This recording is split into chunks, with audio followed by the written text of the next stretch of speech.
I'm I'm kind of getting a lot of disappointment energy from some of you. Like you got something, but it might not have been what you were hoping for it to be. So let's tap into that a little bit and see what's going on there.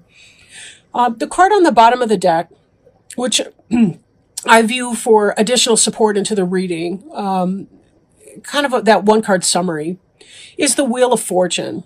And Wheel of Fortune has to do with luck, chance, fate, karma, any of the external influences that impact our lives that we have little to no control over. Sometimes we do. I mean, I think a lot of people really yearn for the idea of a karmic justice that, if somebody does cruel and unusual things to people here on earth, that there will be some sort of divine retribution for that. And I think that's a very natural longing for people to have. Sometimes we do good works in the hopes of turning our karma for the better. Sometimes luck is just luck, though. It can be good, it can be bad, it can be indifferent, and it has nothing whatsoever to do with the person. So kind of differentiating between those two effects. But sometimes with the Wheel of Fortune, it really is about we get out of our own way and then the doors can open for us. So we do have to do our part, whatever that is, because we really don't know when the Wheel of Fortune turns, if it's going to be karma or luck, fate or chance. We don't always necessarily know that. But certainly there's energy behind the scenes that are helping to make this happen. And we'll return to this card most likely during the reading as we get the other cards. We get some view of the other cards going. Covering you, your basic environment is the Knight of Pumpkins. Slow moving energy. But this is kind of about going forth and seeking, maybe seeking some place to plant your feet a little bit. Some of you have changed jobs, for example, and there may be a sense that you are still kind of looking. That's what was coming to me as I was coming out of these, as I was looking at these cards, laying them down. Because your crossing energy, like the influence that's coming into play, is a sense of disappointment. I feel like you were looking around, you took an opportunity. In fact, you even had success with that opportunity with the Six of Imp cards here. But yet there's some sense of loss or disappointment. You don't notice the full so much as you do what's spilling out over here. And that could be why there's kind of a dissatisfaction and unsettled kind of an energy here. There's a lot of beginnings and fresh starts, and there has been some positivity, but there still is that. I don't feel like you're ready to settle where you are right now.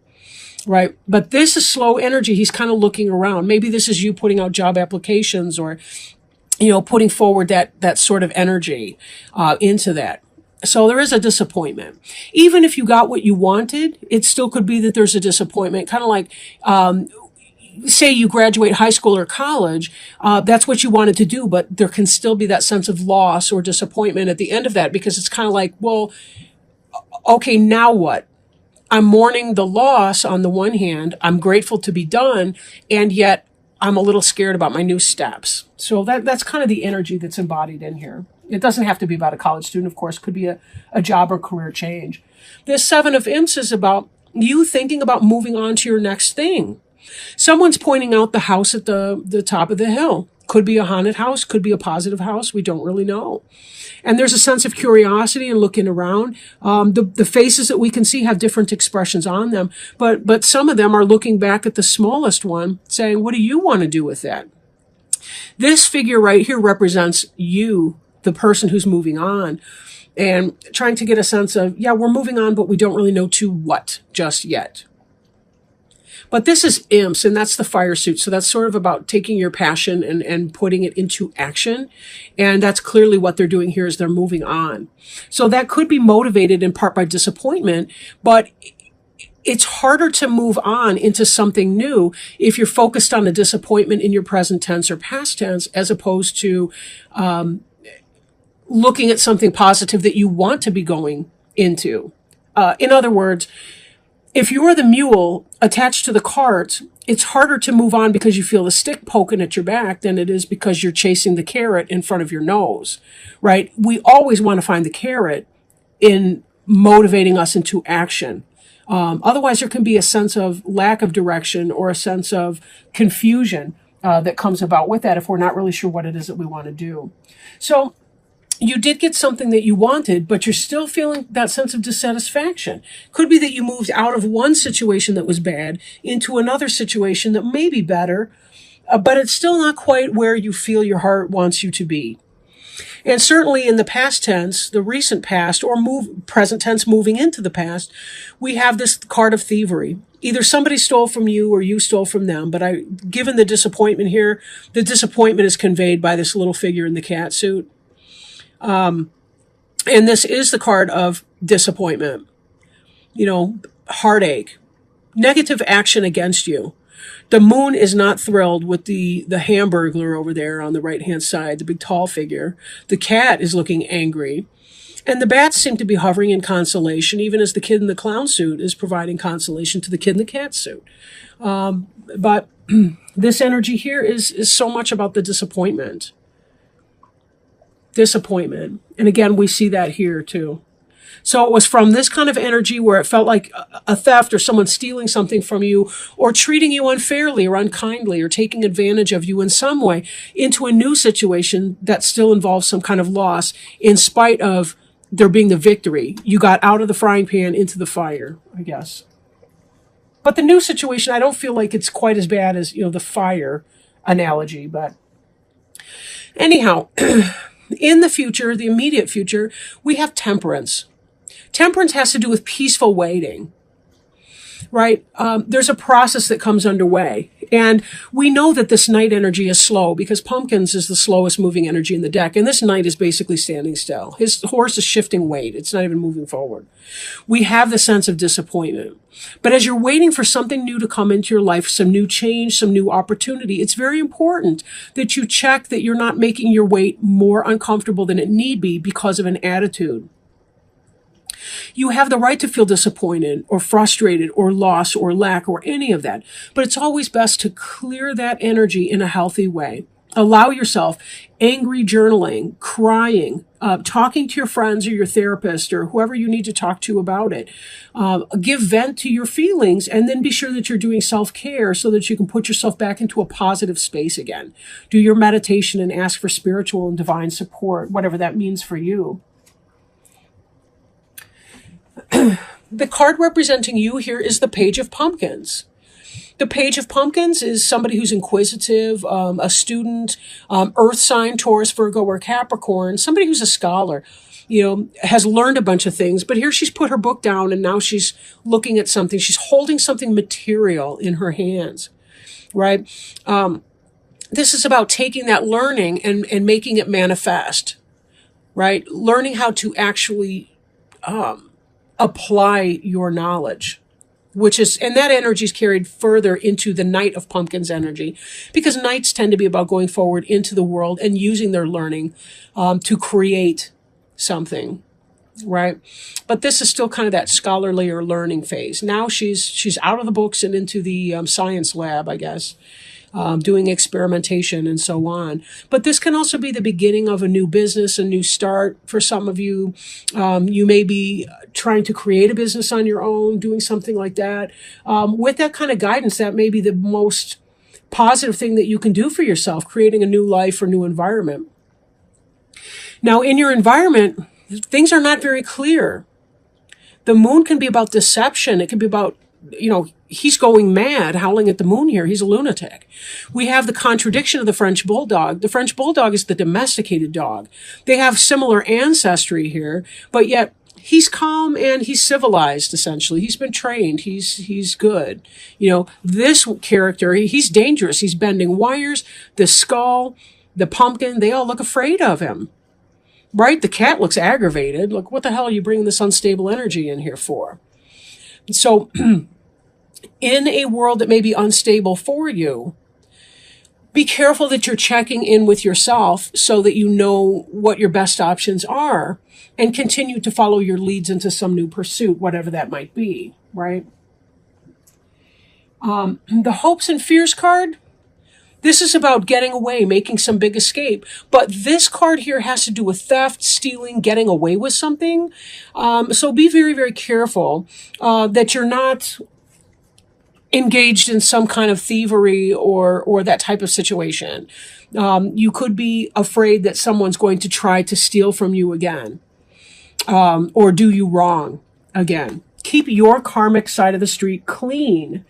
And then this Wheel of Fortune may not manifest to the negative for you. You may have nothing to worry about in that. I'm not really feeling a lot of negative energy. I'm just feeling maybe a general sense of disappointment here because your step that you've taken right now isn't exactly what you want to do. And, you know, right below the Wheel of Fortune card, we've got this Nine of Imps. And the Nine of Imps is about guarded energy. They're guarded. They've been through a battle. The battle's now over, but they're still feeling kind of like a wounded warrior. They're used to getting screwed with, and you half expect it again. But be careful, because sometimes we manifest things through our fears, and we don't even realize that we're doing it. Now, the final outcome card is more disappointment. Right? This, the trick-or-treater here lost the bag of candy, but this other trick-or-treater hasn't noticed and is pulling this kid forward beyond. So there may be kind of that sense, you know, that somebody else is making you lose your candy, which again is a repetition of this and could explain why you're afraid here. You've got some unstable characters possibly around you in this Moon card. Could be that people are being deceptive. They're not sharing all that is needed to know for you to make your best choices. But the guidance I'm feeling here is do what you need to do, and it may be slow getting out of there. Be patient and bide your time. Keep your side of the street clean. Don't you engage in fuckery and nonsense like some other people might. But you just do slowly, steadily, do your work, create and do your jots and tittles, fill out your job applications, and do what you need to do to get out of this situation. And in time, it will happen. Because the Wheel of Fortune, even though this person looks terrified, it will take a hand. Temperance is a good card. And it really is about, you know, the cake is in the oven. There's nothing we can do. We can't turn up the heat or we'll burn the cake. It'll be weird.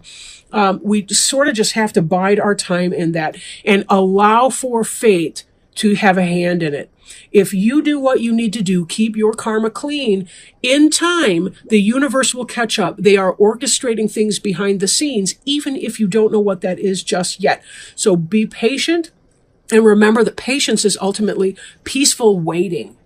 Peaceful waiting. So now, with that in mind,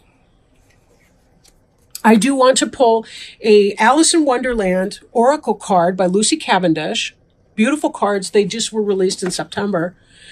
And see if there's any wisdom, guidance, anything helpful that Spirit feels that you may benefit from knowing, or any encouragement that they might provide you as you're trying to get through what could be an uncomfortable situation for many of you.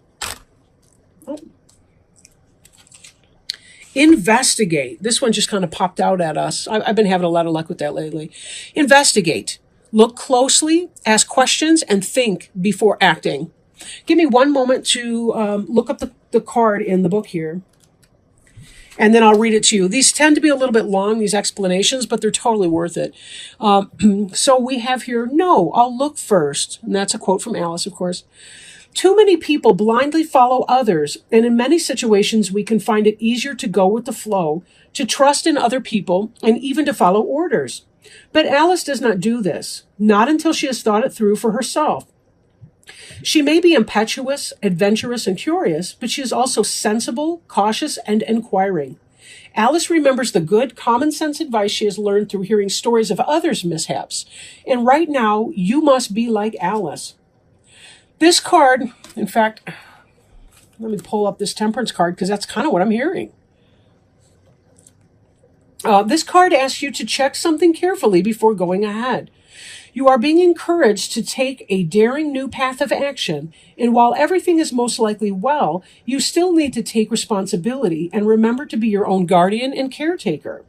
Look over the details, check the packaging, be sure to know what is in the fine print, and ask questions about the arrangement or the offer which you are about to enter into or accept. That's this little page of pumpkins right here, as she's going through all the details, right? If, like Alice, you find there is nothing alarming or hidden about the arrangement, and here we have hidden and alarming arrangements in our Moon card, by all means, go ahead. However, do not follow orders or blindly do what you are told. Investigate, decide, and if you go ahead, be prepared for unexpected changes when you sign, start, connect, or decide to advance. There is always an element of the unpredictable, and there is no way of preparing for all the strange and wonderful things that will happen next. Here's another card for unpredictable right here, the Wheel of Fortune. Sometimes we just don't know what we're going to be offered. So this card in divination indicates an important decision requires you to inquire, inform yourself, and think it through thoroughly. Find out as much as you can and look at the fine print.